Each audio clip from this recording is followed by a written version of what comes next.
FCT Minister, Nyesom Wike, said on live television on Thursday that he drove to Governor Fubara's house at 1 a.m. to discuss the Rivers State local government elections. Wike insisted that no decision was taken without Fubara's input during the emergency rule period. He added that Fubara had earlier informed him that he wouldn't be available on election day due to a family commitment involving his son, and accused critics of making false claims about the Rivers political crisis. I mean, this was an interview he granted yesterday on Channel, and people were asking that what really is going on here? You drove to the governor's house at 1 a.m. In what capacity? What are you what exactly are you doing? But let me take this story, and hopefully we'll have that video and we'll play both. Well, in the meantime, during the flag-off ceremony of a road project in Abuja, Wike criticized individuals who disrespect President Bwala Tinubu, saying that they are fortunate that he respects the rule of law. His remarks came after activist Omoyele Sowore called President Bwala Tinubu a criminal on X, which led to the Department of State Services filing charges against Sowore. Let's take a look.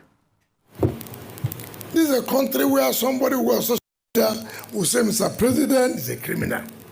Nothing will happen. Nothing. You say all kinds of things you want to say, nothing will happen. No matter how you see people criticize Trump, have you ever seen any American citizen on the social media, on the public, say, look, our president is a criminal? Have you ever had that? But yeah, anybody can wake up in the morning and abuse president, and we're happy.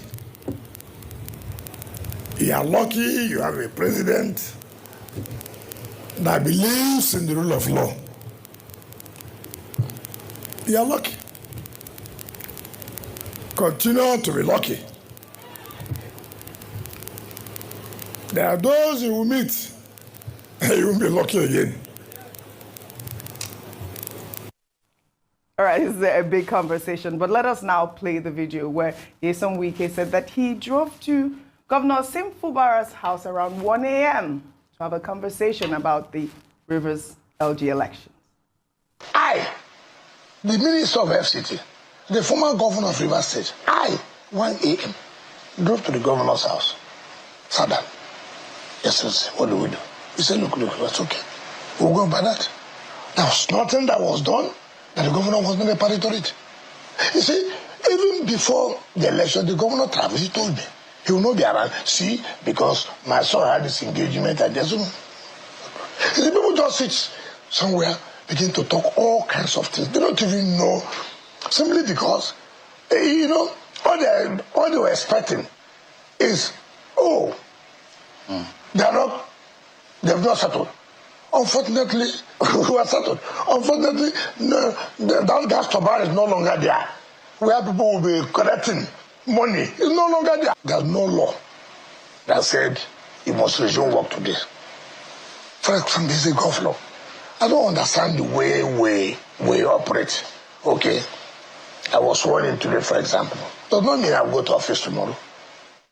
All right, here he's saying there is no rule that says Wike must resume work or should have resumed work yesterday. But I believe we have our correspondent, Andy Omano, right now at the airport, a local airport in Port Harcourt, hoping to see if Governor Fubara will be, arriving hopefully within an hour. They have reports that he's not in the state. But Rufia, what are your thoughts about, Wike's comments regarding Tinubu respecting the rule of law, and of course the fact that he actually, having this conversation with Governor Fubara during the elections and all of that? So the question is, isn't it shocking to you, Orji, how confused our democracy has become? Yes. Why I call it demonstration of grace? You, Wike, was material and key to a state of emergency happening. So you were going to meet him for a local government election that you know was going to score in your favor. So what were you going to tell Fubara at 1 a.m.? Was he going to tell him that, I don't beat you, this local government, they come to me? Oh, we saw the sham that the local government election was now. It's not where we had the miracle of Obiakpo, over 300,000 votes in local government elections. That's the joke we have become. He also said yesterday on air, Oji, that if they wanted to allow the state of emergency continue, they'll have continued. You know what that means? So anyway, it's President Tinubu that keeps giving him all of this leeway. But maybe because of the agreement they both have, only God knows what is among them. Anyway, he delivered Rivers for APC. We all know how the BBC wrote against that governorship elections and how shambolic those elections, the presidential elections in Rivers State. Moving on, him that is talking that somebody abused the president and they are talking, wearing the allegations against him abusing the president, this is not the same Wike that said for President Buhari then, that will go at it shoulder to shoulder, that if they try to do anything against him, Nigeria will burn. Didn't Wike say? You see, these politicians have come to realize, plus President Tinubu, plus very Wike, when they are in opposition, they say something entirely different. When they are in government, they say something that him that is calling somebody. The constant refrain during Buhari's time was the fact that he was always taking jabs at Buhari. It's not during the Buhari time he called APC cancer. Is it not the same APC he's frolicking with now? Is it not the same cancer that is winning all the local governments in the state? So you can see these, our politicians. Mm-hmm. In all of this, you will have thought that Mr. Wike will have been more concerned about a more pressing issue, which is doctors going on strike in Abuja FCT that is there. He said something about it there. But that's not the main issue. The main issue was Fubara. He had to come and gloat that he's there, he's in charge, and all of that. So you see, but I have a word for them. Mm-hmm. Everything comes and goes. See, I think it was Dr. Abati, I think it was one of our Nigerian famous poets, if it's J.P. Clark, with his famous poem, Riverbed, riverbed, sitting all day long, on hook over grad, riverbed, riverbed, sing to me a song of all that's past, and say, will mother come back today? Yeah. You shall not know, and you should not bother. Tides and market come and go, and so shall your mother. That's stream-side exchange. All right. Tides and market come and go. These people will come and go someday. All right. Dr. Abati, speaking about the fact that, Wike was saying that anything goes in Nigeria, that is not the same country that, somebody called the president a criminal and nothing will happen. Well, we know that the DSS has filed charges. But I want to tie this in with this so we can discuss that. Now, speaking of defamation and all of that, that right? Correct? He was it wasn't defamation. He was just expressing. He may be factually wrong. He was expressing an opinion. Yeah. And so we see this sort of media clampdown. And Dr. Abati rightly said, let them not go and say that they are doing it in America. After all, they suspended the Jimmy Kimmel show. So now we have to be sure of what we are saying. Everybody, let me speak my language. Gente, listen. Well, all right. This is what they're saying. Everybody that cares, they should do whatever they want to do. So it boils down on, what is free speech and all of that. How, platforms are powerful. Yes. How you strike a balance between business and journalism. Where do you draw the line? Where do you draw the line? Well, we are here to speak the truth and transparently, right? Well, all right. Let's take another story now. Presidential advisor Daniel Bwala has defended the constitutional right of Seyi Tinubu to contest for any political office, including Lagos State Governor, despite being President Bola Ahmed Tinubu's son. Speaking on the Clarity Zone broadcast, Bwala said that being the president's son should not disqualify anyone from participating in politics. He dismissed suggestion that Seyi's charitable activities are politically motivated, arguing that people should not gaslight or blackmail him simply because of his family's background. Let's take a look. Some people assumed that the way he's been doing a lot of this welfare, which he did not start yesterday, a long time, saying one become governor. Yes. Then I asked the question, is he not qualified to be a governor? Even if he won't be governor. They say no, because his father is a president. Then I asked the question. He has not said his own, but I'm just saying, you don't gaslight or blackmail somebody, right? I said, even if his father is a president, what stops him from running? Being a governor. Absolutely. He can even challenge his father in the election as exactly, in the next election. Let us see how he will challenge his father. Challenge his father during the election. He can even challenge. He should challenge his father. Well, Daniel Bwala also criticized Peter Obi's charitable activities, questioning the scale and quality of his interventions. Bwala claimed that despite being a multi-billionaire, Peter Obi has no record of floating a foundation, alleging that Peter Obi limits his charitable giving to only 5 million naira and has never given beyond 50 million naira. Bwala also accused Peter Obi of providing substandard infrastructure, specifically targeting his borehole projects in northern Nigeria. Let's take a look.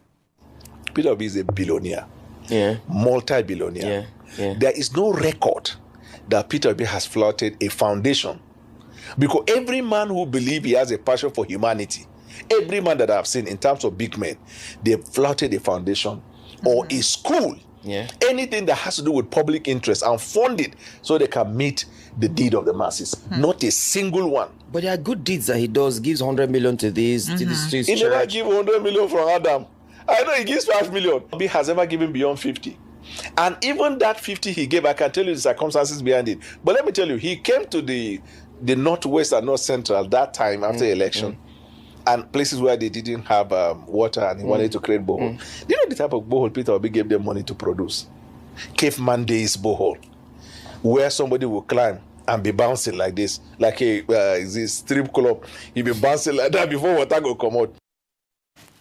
Caveman borehole. Let me take this reaction from Dave, who wrote, "There is no mandatory law that donations towards charitable acts to support the cause of humanity must be rooted through foundations. I can't think of the foundation MKO Abiola floated during his lifetime, but his impact was felt across African continent." Go ahead. Yes. Let me start with the first story around citizenship. Yes. Running for governorship Yes. in Nigeria, in Lagos State for the son of the president, saying that he could even contest against his father. And absolutely true. Yes. Many of us know the criteria for being president of Nigeria. Must be a Nigerian citizen by birth, must be sponsored by a party and belong to a political party, and of course must have attained at least school cert or its equivalent. And what disqualifies you are, of course, must not be a convict, must not have been indicted in embezzlement or forgery, a number of these things that Sheyi Tinubu is not guilty of. So, as he said, he has a right to contest. However, we keep saying that the power lies in the hands of the people. I believe that when it comes to election time, the people should be enabled. And I use that word very, very intentionally. Should be given the enabling environment to choose who their preferred candidate will be. I say this because oftentimes I've talked about INEC being a critical stakeholder when it comes to free and fair elections and enabling the will of the people to prevail, and not just imposing perhaps a candidate on or a sham election whereby the will of the people is violated. And so if they can just give people an opportunity, if they want Sheyi Tinubu to be their governor, it's up to them. It's not Daniel Bwala that would advise the Lagosians how to vote or where to vote or who to vote. But the race will be tight because the number of prominent people have thrown in their hats in the ring. Let's see how that will pan out. 2027 is 2 years away. Now, going on to charity, absolutely spot on with that Exp0sed that there's no legislation around how people give. And I think it's quite rich coming from Daniel Bwala himself. Let him evaluate, have a self-evaluation and tell us himself how he has contributed to society through his own giving or through foundations that he has floated. I think that's more important. I think it's rich for you to criticize the giving of another person who is trying to do good in Nigeria, whether it be Peter Obi, whether it be Remi Tinubu, whether it be Sheyi Tinubu, who's given anything. When you yourself haven't self-evaluated. I praise people who, under prevailing economic circumstances, have gone out of their way to take their personal wealth to enrich the lives of others. Instead of castigating, I think it's important to praise the efforts of individuals who have chosen to do good. Rufia, I think you have empirical facts. Empirical. You found something empirically. Donated more than 50 million. This is September 2021, Igu Online. Peter Obi donates 100 million to Specialist Hospital for Nursing School. Okay. To Shanana Specialist Hospital, Usuka. Right. We've taken a lot of the stories. We've seen the empirical facts. It's just one who decides to give out of their personal wealth for the benefit of humanity. Yes, I think it's important to encourage that. Bwala was factually incorrect. False. Well, all right. Daniel. Kokoro ton jeffo. Kokoro tin jeffo. You know, Oh my goodness. Well, all right.